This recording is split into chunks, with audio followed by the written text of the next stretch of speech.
next piece is El Toro, which means the bowl.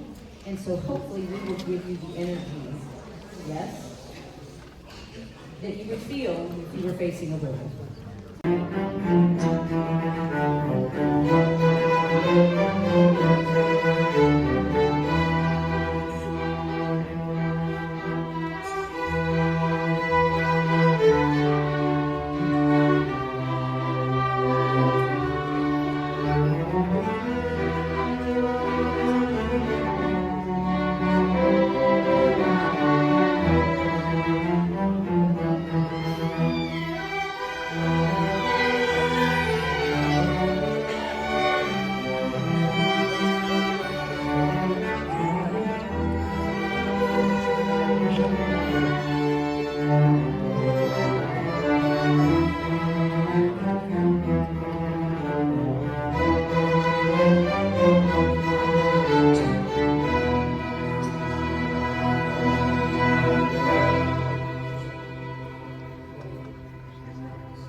Our next piece is called Ninja, and I think you'll hear some ninja sort of things going on.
next piece is called Sahara Crossing. We are imagining that we're crossing the desert, and I think you can hear that in all of the beautiful melodies in this.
The next piece is called Hiawatha. This was a piece written by a woman named Sun-Hee Nebo. And she likes to, she does a lot of pieces like this. They're kind of historical pieces where she goes and she researches different groups and she writes music to honor those different groups. And of course, this one would be honoring the memory of Hiawatha and the story that went behind her. And so I think you will hear this. You'll hear this side of the room. A lot of times it's going to sound like drums. You're going to hear a lot of that Native American influence in this piece.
grand finale. We always like to end with a piece that has everybody on it so that we get to see all of the different groups all at once. So if you'll give us about 2 minutes, we can do it 2 minutes, right guys? But don't run over each other, okay? So give us about 2 minutes and we'll be back with Boil and Cabbage Down.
We're going to do this a little bit at a time so we don't all hit the music, the orchestra.